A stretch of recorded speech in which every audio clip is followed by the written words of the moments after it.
right, so we have Rob here. Rob, I can't crack this one open, but there you go. Boom. There you go. Cheers. Thanks for coming today. You bet. Thanks for having me. I know it's SEMA day one. It is. You know, it's going to be a long 4 or 5 days, or a week, or 7 days to some people. I think this is my 28th one. That is insane.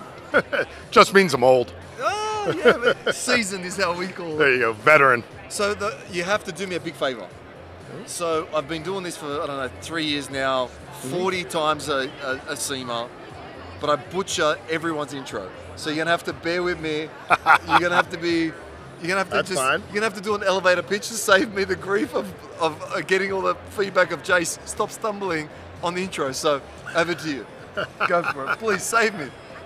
Save me. So tell everyone all about me. Let's do it. Let's do it. So Rob Fisher.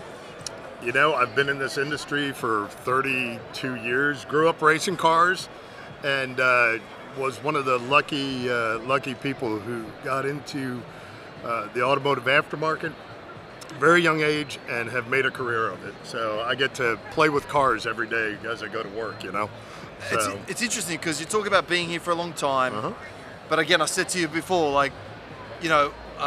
We've seen you out and about, you know, working all the time, you know, making magic happen. But the most recent one for me was me and Melissa were there at the MPMC, and you know, you're on stage and like you were just captivating the audience with, you know, your take on the industry, on different segments. Obviously, you've had such a strong background in everything, like all different portions, right? I'm super passionate about the industry, first of all, right? And it's one of those things that, you know. Like I said before, I was fortunate enough to make a career out of working in motorsports, right? Which not everybody gets to do. Some people got to sell insurance for a living. Yes. I mean, that's, you know, Stuff. I don't have to. I have nothing against insurance salesmen, but, you know, I'm glad I don't have to do it, right? But, you know, I'm really passionate about the industry. So what you see at functions like MPMC, and MPMC, for anybody who doesn't know what it is, it's the Motorsports Parts Manufacturers Council. It's part of SEMA, which is, you know, it's one of the councils and networks of SEMA dedicated specifically to the motorsports parts manufacturers. So, and I had a 10-year career at E3 Spark Plugs and ran their whole motorsports division for them. Okay, so it was during that time that I became involved in the MPMC and really got to understand the problems that motorsports face from external sources like the government regulation, and there's, you know, noise ordinances, and there are all these things that are just transpiring day in and day out that most of the enthusiasts don't even recognize is happening. In the background, right? In the background. So that's kind of like the most recent thing that's you know, been just a real passion of mine, because if we let too much of that encroach, then all of this goes away. Scary, right? Yeah, it really is. It really is. And I don't want to end up in a position where I've got to, you know, sell insurance. Yeah, not after we said we wouldn't. Yeah, right, exactly. So again, it's tough because, I mean, you know, where do you, like, you know, even just saving, like, you know, I know that SEMA has many councils fighting to keep the lights on all the time, but, you know, how's the battle going? Do you think it's you know, it's a winning race? The reason why I say that is because I don't know how connected we are to the decision makers. Maybe we are, I'm not too sure, but it depends. I mean, you know, we could probably do a, you know, 10-hour podcast on you know, the intersection of government regulation and at the state level, the local level, the regional level, bureaucrats versus elected officials. I mean, it just goes on and on and on. So it's a constant battle, right? So it's a constant fight. You just got to be, you know, it's about educating people, right? It's about educating people of what, I'll give you an example. So we talked a little bit earlier before we started about the beginning of my career. Yes. Okay? And the beginning of my career, you know, I was 22 years old working at Universal Studios Orlando as a marketing coordinator.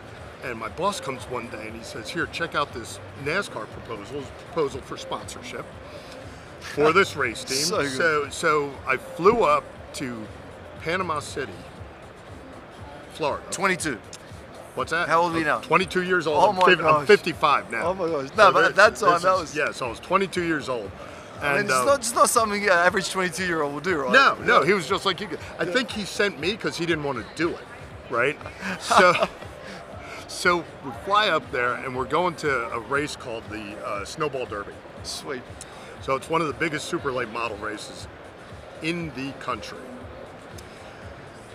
So I meet this team and they're talking about sponsorship and they take me out, go to the race, and then we go out drinking until 4 in the morning. Like literally, sorry about that. You know, and it was just like, it was phenomenal experience.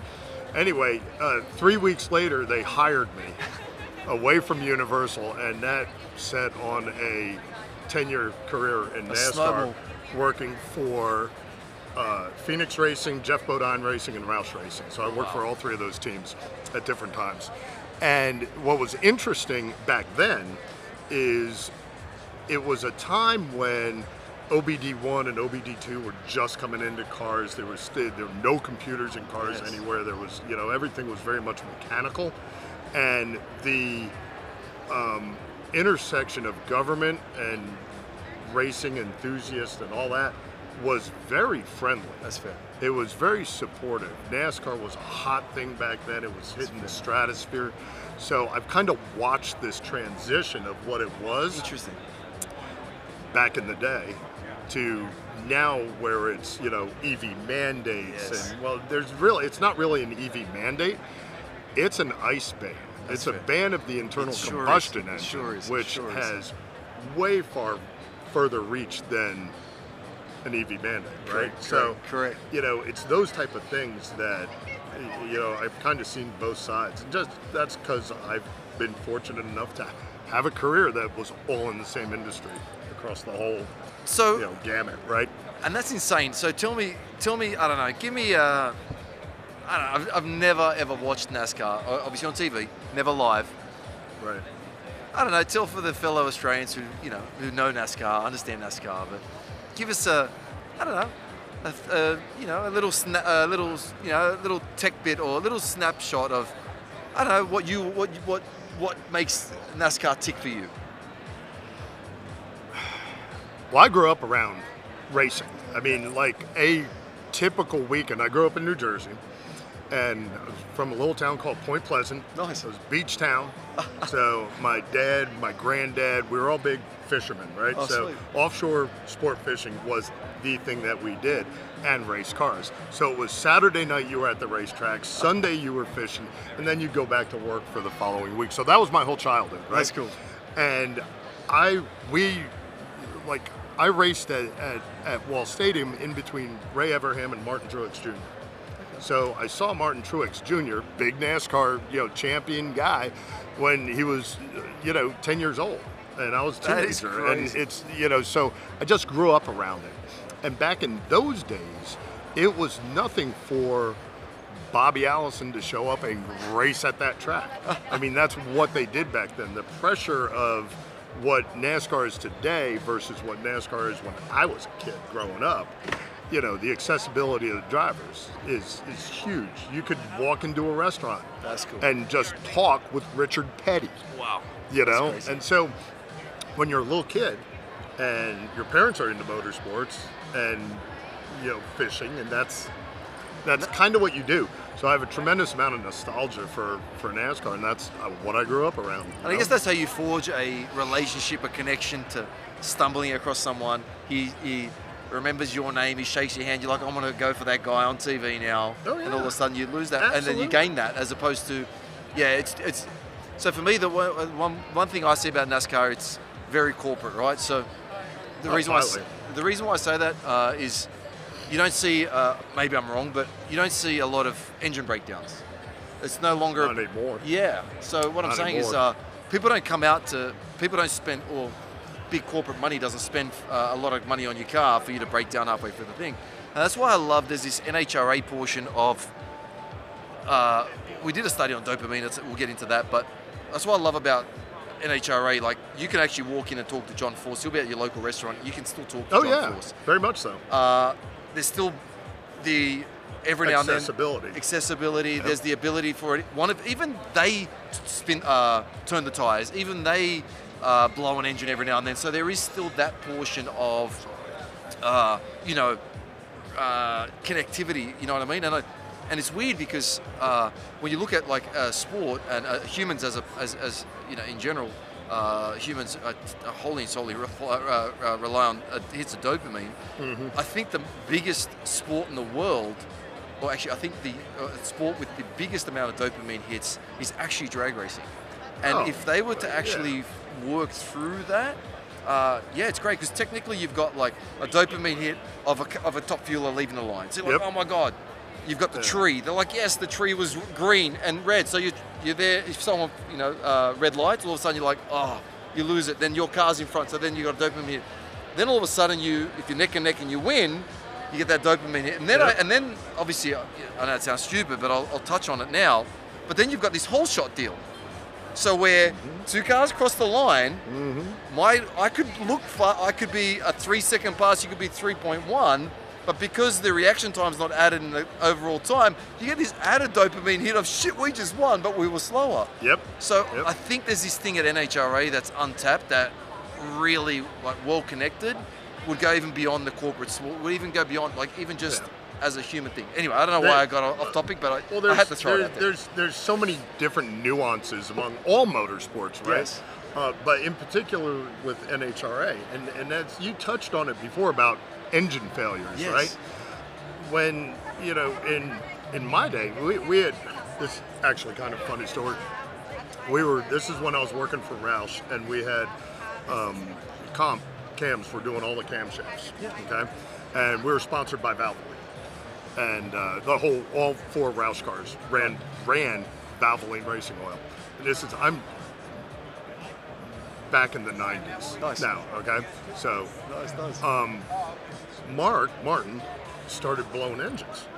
And then Jeff Burton, that's the team I worked on, blowing engines. We couldn't figure out why, right? We had no idea why. Long story short, Valvoline changed the formulation of their racing oil and reduced the amount of zinc. So we were wiping lobes off the camshafts, right?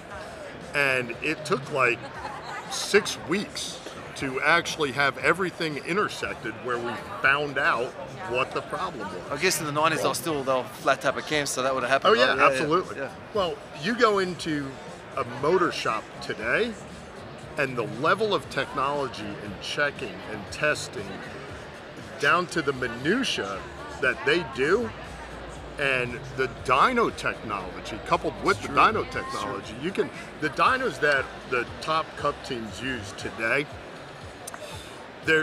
literally you don't see the motor. There's 3 giant screens in front of it. It's all computer controlled, so they could take Alex Bowman's Bristol night race, crazy, and because they have all the data from the TPS of where he's on brake, on the gas, they can mimic that race again on the dyno with the motor and run it through its paces. It's crazy. We didn't have that back then. Correct. You know, we used to check axle by rolling it across the surface plate and be like, yeah, that looks like it's straight. Just throw it in there, and it'll be fine. So, you know. Well, it's funny because even that's what they're doing for the 24-hour Le Mans. They do that. Porsche did that. They actually replicated that engine for 24 hours. So I guess with that being said, we don't want to see engine failures, but we do want, I guess now, because all the engines are kind of all very similar horsepower, like pro stock, I guess they're very, so I guess it goes away from that engine blowing up. They're not pushing to break records, and then that kind of removes that X factor, right? There's no uncertainty anymore, yeah, that's right? it. That's what I was looking for. No uncertainty. So you used to be able to, like, actually worry about whether or not your motor was going to make it 500 miles. I mean, a Busch Series engine, this is funny, a Busch Series engine in like early 90s, when they had the V6, they were running those motors at like 19-to-1 compression ratio. Insane. So if you didn't feed it enough gas, and I actually saw this happen more than once, you could blow the engine on pit road. Oh my gosh. Just because it was, you know, it was ticking time bomb. Yeah, it was kind of like Wild West, right? Because we didn't know what we didn't know, and we didn't have all this, like, you know, technology to kind of make what's power, the word different power. What's the way? No, I'm looking for to validate what was going to happen. We couldn't test it on the computer And back then it was like, make more power, add another point of compression, she'll be right. Yeah, exactly. That's a ticking damn It'll time be fine. bomb. Yeah, she'll be right. Fine. You know? Lift the heads off. Oh, maybe we're going to We'll just pull another motor off. It. That was the other thing. we would go to racetrack, 4, 5, 6 engines, and we'd change them. Yeah. If they blew, change it, put a new one in. Yeah. Detune it a little. Do whatever you need to do, right? Now, NASCAR's got a single motor rule. Yes. You know? That you can't change the engine. Yeah. It's crazy. Same as F1. In the name of cost. Yeah, of course. Yeah, so right. It's like, and that's why kind of, I'm really excited that, NHRA will hopefully keep pushing forward and kind of, we'll start to enjoy that. But again, there's little things that I'd love to kind of chat to them about making it a little bit more accessible for, like for families and whatnot. I think the facilities could be upgraded a little bit, but outside of that, just the spectacle itself, like you said, the uncertainty, I think it's something that we don't have. And in sport, I mean, like you said, like if, where would a number 6, like where on the planet does a number 1 qualifier lose to a 16th qualifier? Only in these sorts of environments. That's why it's epic. You know what I mean? So it is. I mean, NASCAR, NHRA is on a real trajectory right now. Great. I mean, they're killing it. If you look at their numbers, they're probably up 20-25% viewership on TV. So it's very, very hot right now. Good to know. There's a reason. Okay. And his name's Tony Stewart. Okay, that's fair. Okay, yes. So I mean, here you got IndyCar champ, NASCAR champ, arguably one of the best racers ever on the planet. I hope he's listening. Yes. And now he's driving Top Fuel dragster and killing it, mind you. And so he actually almost won. He actually almost won the alcohol series, right? It's like 2 one race points or something. like that. Insane. So now what's happening is he's drawing all of those fans. That's epic. Right?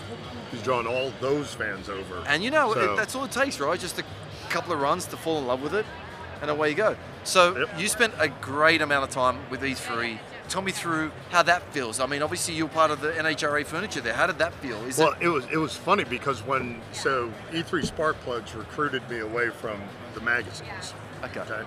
And at the time, they were the official spark plug of NHRA. Yes. And they didn't make a spark plug for motorsports applications. They had no racing spark plugs. That's interesting. Yeah, none. They had an automotive line, they had a lawn and garden line. and they're like, that's cool. And there's actually a funny story when they announced in like 2014 that they were going to be the official spark plug of NHRA. John Force came to their booth and says, this happened at PRI, and he goes, so where's the spark plug that I'd run in my car? Yeah. And the person there was like, your make and model. Oh, no. And you're talking to John Force, man. That's Come right. on, So at that point, the company realized, like, if we're going to play in this game, we got to make product for the racer. It's like, you make basketball sneakers, but nobody on the NBA wears them, right? Okay. So they hired me to go do that. We built a line, and it took us about a year and a half to get it really fine-tuned to the point where it was working for what the racers needed. And it was fun, but it was the first time. Gator Nationals 2016 was the first time I'd been to an NHRA race in 40 years. Wow. So I was all oval track. I was all circle track racing. That's all I did. So, and how'd it feel? So it was amazing. It was amazing. I actually took my dad, and he was older at that point. He's passed, but he says to me, he goes, I don't remember them being that loud. And I said, you're just getting older. Dad. I don't think they were, man. It's true. It was crazy how loud they were, and how much they shook 10 times more horsepower, right? Yeah.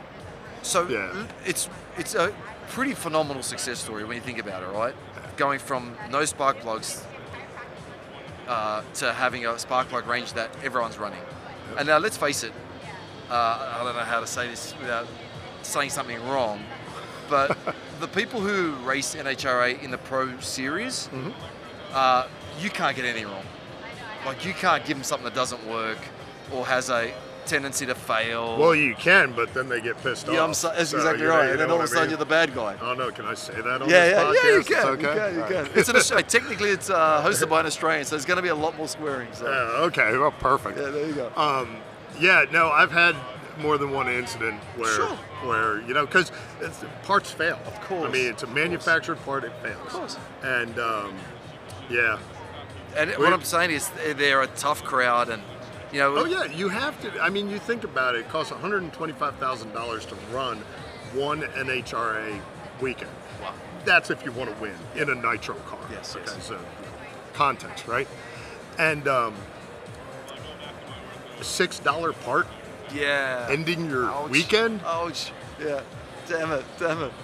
I hate to be a fly on the wall in that conversation. I'm telling you. So was it an option? Did you guys get it right? End up getting a feel good?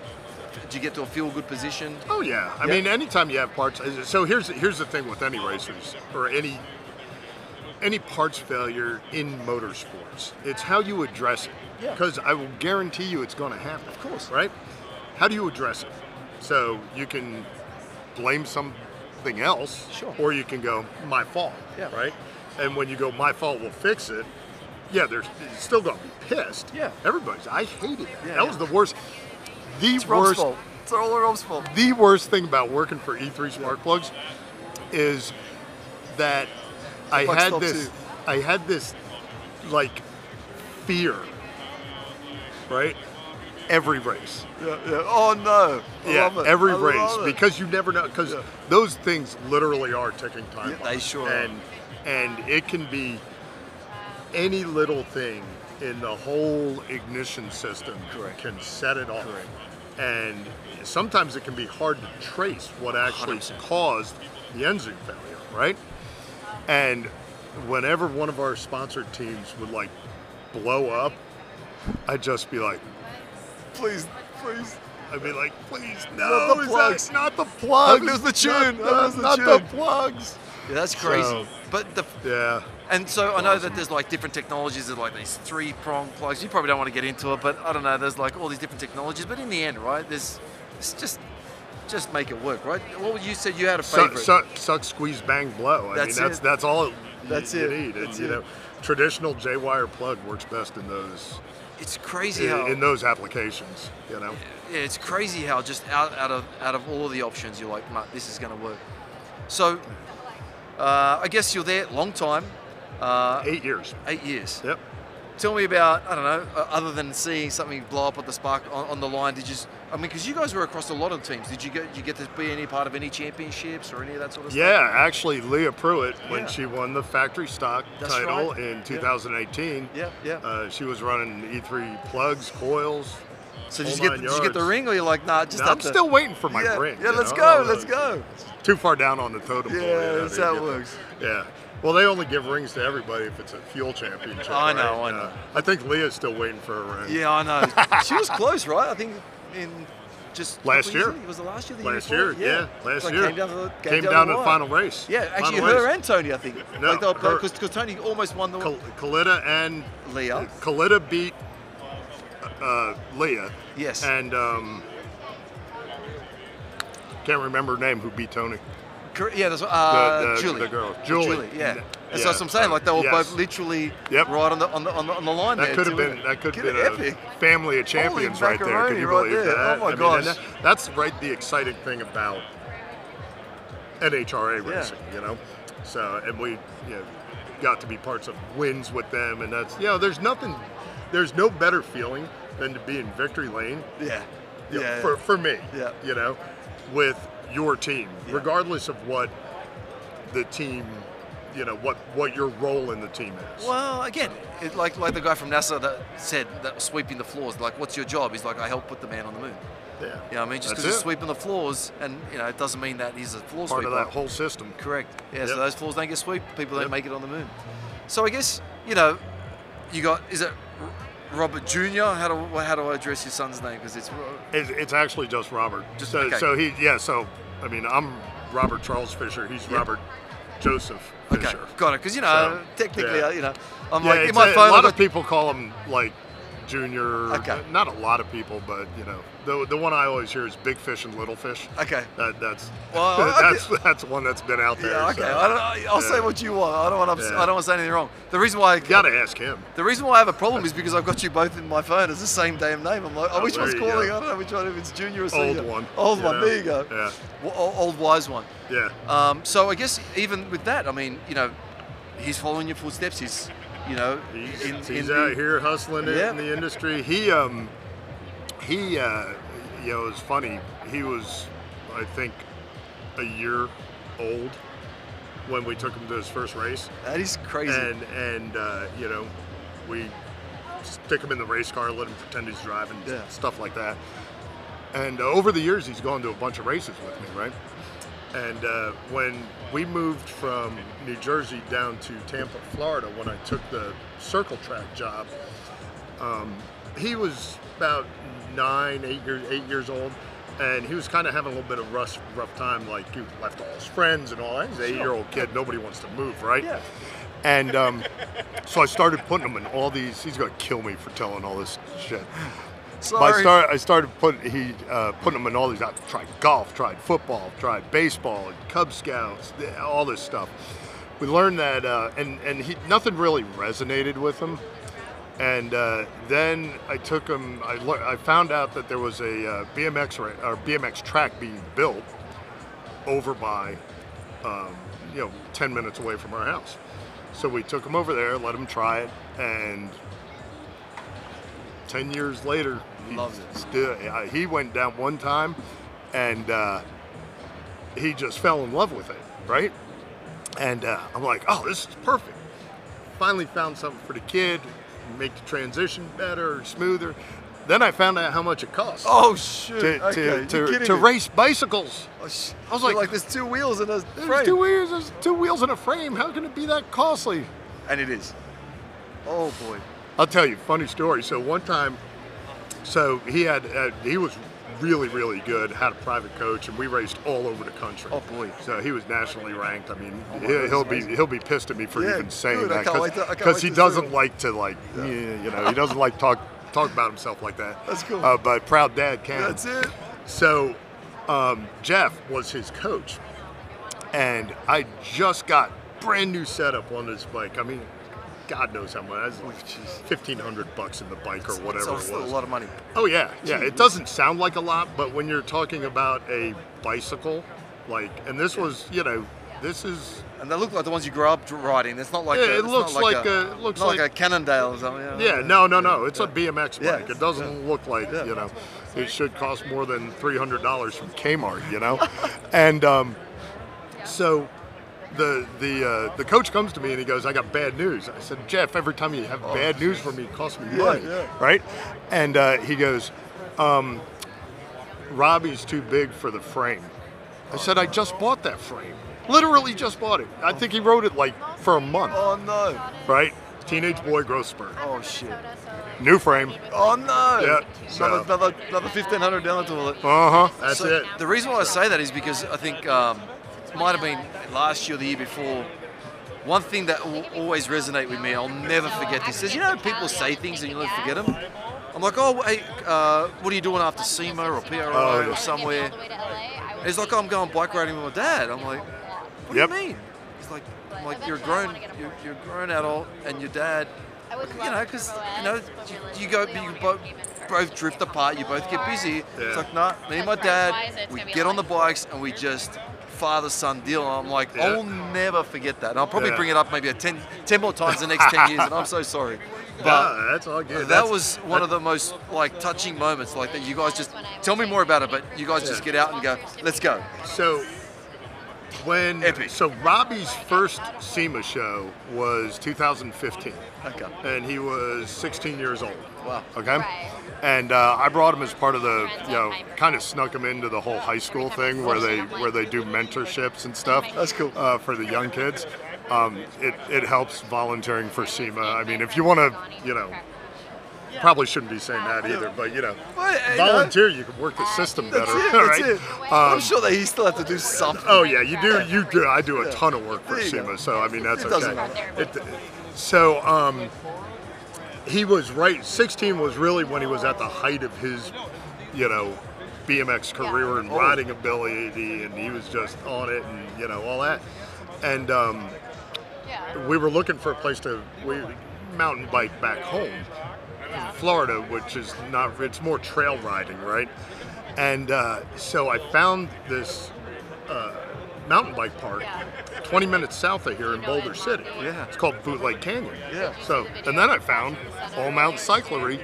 You can rent mountain bikes, and I'm not talking like cheesy mountain bikes. I'm talking full suspension, specialized, $10,000 bikes, right? All you gotta do is bring your helmet. Okay. So we did it. First year, they got a converted, you'll love this, they got a converted U-Haul, like an old U-Haul truck with couches in it. Get out. And they, you know, for 20 bucks, they ride you up the mountain all day long. That is epic. And so we did this in 2015 and just had a blast. So we made that our annual end of SEMA, you know, father-son thing to do. It is epic, because he was telling me about it. He's like, this is what we do, blah, blah, blah. I'm like, I don't get it. What do you mean? Yeah, you and your dad? Yeah, that's like, like, it's like a special thing. So, you know, it's a small moment in the year or the time. Yep. And it obviously it resonated with me so heavily. Can you imagine how it resonates with him? Like, it is phenomenal. Like, you know what I mean? Like, yeah, we're really sad this year because just the schedules aren't working out for him to be able to do it. So, but it's not the point. Maybe next year. You know? Maybe next year. But again, it's just the fact that, you know, that you're thinking that way, you throw it in there. Well, that's kind of what this industry's all about, too. You see a lot of father-son stuff that goes on, you know, throughout this industry, up and down. So, I mean, it's really cool, and that's kind of like our thing, you know. We did learn, however, to always... You learned something? Ride after the show. Okay. Because one year we rode before the show. Yeah, you're not getting around the show. Oh, we both wrecked. Like, we ate shit bad. We wrecked hard, man. So, individually, Because I mean, like, you do rack up what 10,000, 12,000 steps every day at least. Oh yeah. So imagine doing that with a bruise like on your leg like that big. Oh my gosh. It's nasty. So where to from here? What's next? How's life treating you? I know you look comfortable. Yeah. You look great. You look fit, strong. What's next? We got a lot of interesting opportunities on the horizon. You know, we got working with. You know, doing some consulting with a couple of different organizations. There's a new trade show out of Charlotte, North Carolina. HPX deal? Yeah. So epic, the HPX deal ought to be pretty cool.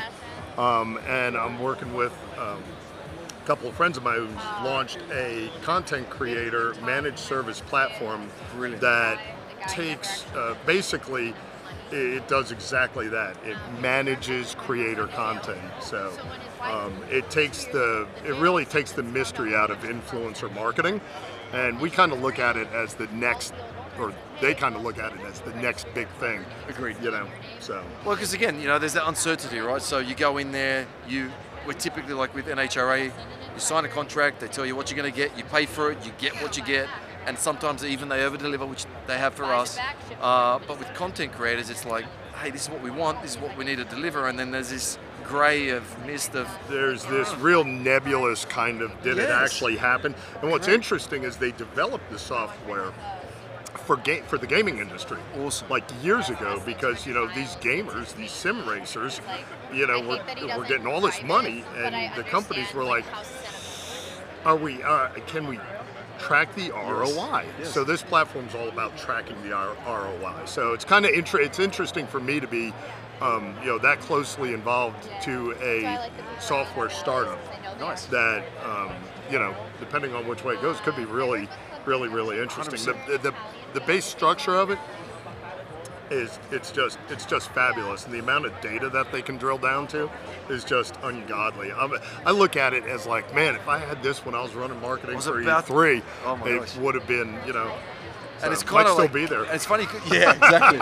It's kind of counterintuitive too, because technically you've come from an industry that can't track ROI, and now you're like all about tracking ROI. It must be special because, you know, that's what we all need. You know what I mean? You spend $1, you want to earn $1. Yeah. You got to get something. You look at, there's like this seismic shift going on in media in general, but in this industry, automotive aftermarket specifically, it's just, you know, traditional media is just like, it's difficult. It's really difficult to be in that business right now.